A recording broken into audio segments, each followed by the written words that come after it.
Chapter 1. From Cronkite's Complaint to Orwell's Oversight. The mass media in the United States are privately owned, profit making corporations, like so many other institutions in our capitalist society. To understand how the media function, we need to understand a few things about the capitalist system itself. Most of the land, labor, natural resources, and technology of this and other nations are controlled by a few giant corporations and banks for the purpose of making profits for their owners. This process of capital accumulation, the essence of the capitalist system, in turn, exists, exerts a strong influence over our political and social institutions. The news media seldom talk about this, and we shall see why, but it is time we did. Capitalism and culture. The capitalist class, that tiny portion of the population that lives securely and affluently, principally off the labor of others, has a commanding say in how and for whom the wealth of the nation is produced. The imperatives of the private market determine the kinds of jobs that are or are not available, the wages we earn, the prices, the rents, and the mortgages we pay, the quality of goods and the services we get, and even the quality of the air that we breathe, the food that we eat, or the water that we drink. Capitalism's purpose is not to create jobs. In fact, capitalists are constantly devising ways of eliminating jobs in order to cut labor costs. Nor is its purpose to build communities, for capitalists will build or destroy communities as investment opportunities dictate. Nor is capitalism dictated to protecting the family or traditional life, for no system in human history has been more relentless in a battering down of ancient practices or destroying both rural and urban homegrown cultures. Nor is capitalism intent upon protecting the environment on behalf of generations yet to come, for corporations will treat the environment like a septic tank in order to cut production costs and maximize profits without regard for future generations or the generations enduring it all today. Nor can we say that the capitalists are committed to economic efficiency as such, since they regularly pass on their hidden diseconomies to the public in the form of overproduction, overpricing, pollution, unemployment, population dislocation, harmful products, and personal injury. And as the military budget shows, they actively court waste and duplication if it brings fatter contracts and bigger profits. Capitalism has no loyalty to anything but its own process of capital accumulation, no loyalty to anything but itself. Nor could it be otherwise if one wished to survive as a capitalist. For the first law of the market is to make a profit off of other people's labor or to go out of business. Private profitability rather than social need is the determining condition of capital investment. Throughout history, the accumulation of wealth has brought with it a growth in organizations designed for the production of wealth, starting with the bands of armed men who Engels correctly defined as the essence of the early state. Marx and Engels understood that the state has several functions. It carries out tasks that cannot be performed privately. It tends to the common defense of the people. But a major purpose of the state in class society is to protect those who own the wealth of a nation from those who labor. It may come as a surprise to discover that throughout most of the 17th, 18th, and early 19th centuries, leading bourgeois philosophers and economists understood and openly stated, as did John Locke in 1690, that the government was created for the protection of property. And Adam Smith in 1776, that civil authority is in reality instituted for the defense of the rich against the poor, or of those who have some property against those who have none at all. As class differences become more pronounced, Smith observed, so too does the need for a state. The acquisition of valuable and extensive property necessarily requires the establishment of civil government, and that scope of capitalism widens, so does the state, from principality to confederation to nation, to an international network of counterinsurgency client states, in order to make the world safe for capital accumulation. Even within a political system like ours, which allows for mass electoral participation, the rich are able to exercise an extraordinary influence over the leaders of the government. In fact, they usually are the leaders, directly occupying the top legislative, judicial, and executive positions, including governorships, cabinet posts, and the presidency itself. In addition, the immense sums of money at their disposal allow them to dominate both political campaigns and the policy-making process with lavish contributions and well-paid lobbyists. Even more importantly, business as a system, as a way of organizing property, capital, and labor, is a pervasive social force and not just another of many interests in the political arena. It occupies a strategic position within the economic system. In a sense, it is the economic system. So, for most major political economic issues, business gets in the way with government because there exists no alternative way of organizing the economy within the existing capitalist structure. Because business controls the very economy of the nation, the government, perforce, enters into a unique and intimate relationship with it.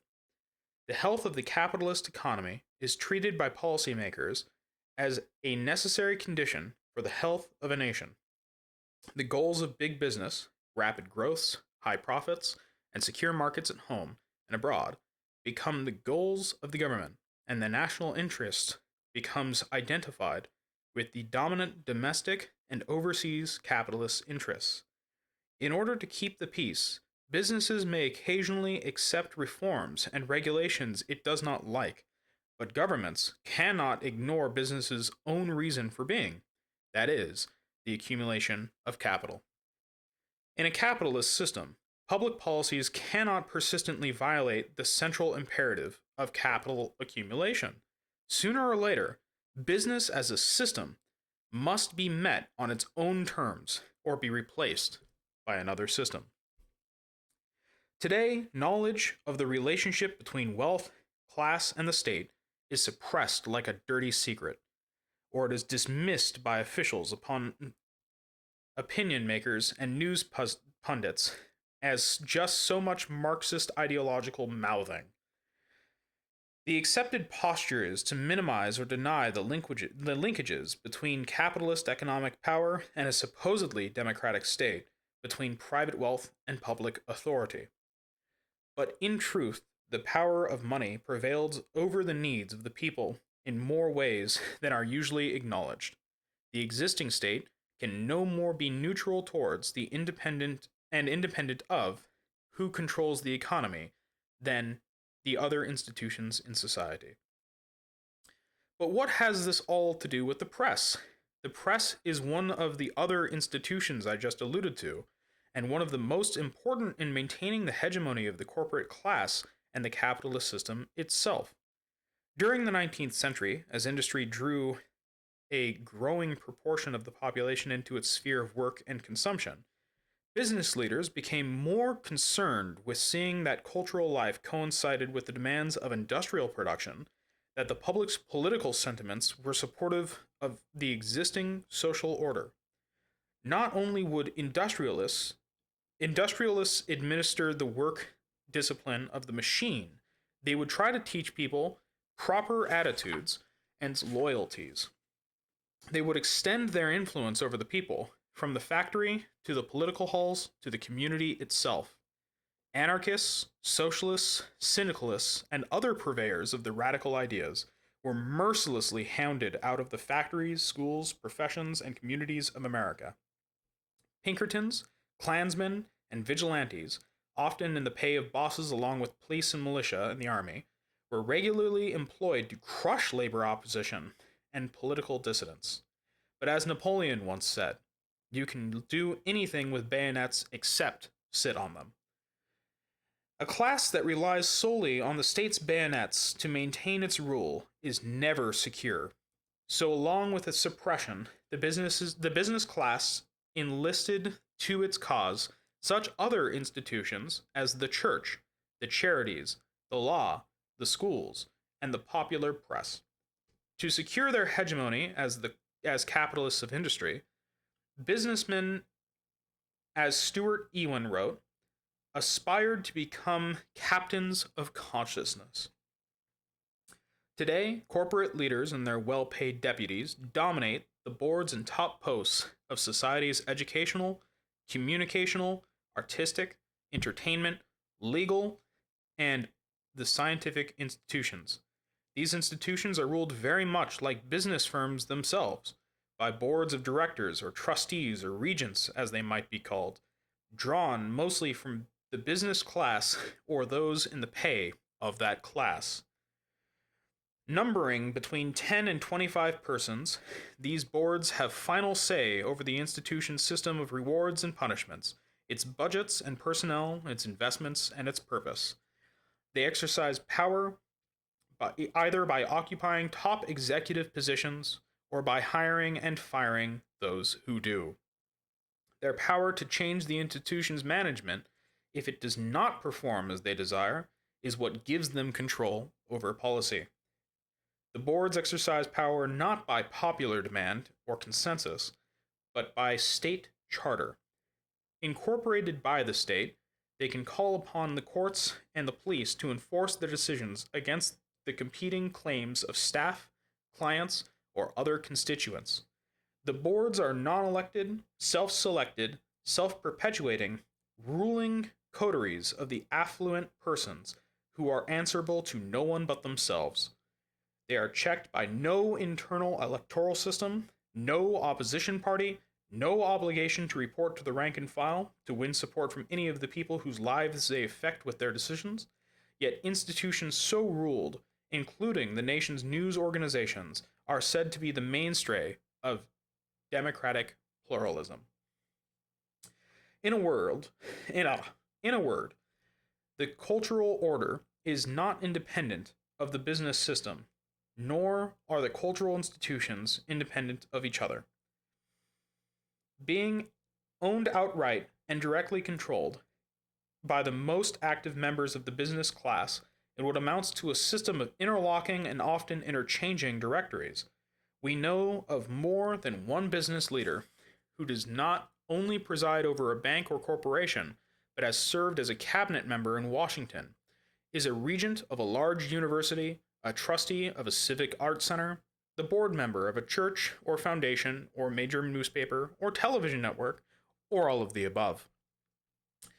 These persons who believe the United States is a pluralistic society resist the notion of a business-dominated culture. They see cultural institutions as standing outside the political arena, distinctly separate from business and politics. They make much about keeping the media, arts, sciences, foundations, schools, colleges, professions, and churches free of the taint of political ideologies, so that these institutions might not be deprived of their neutrality and autonomy.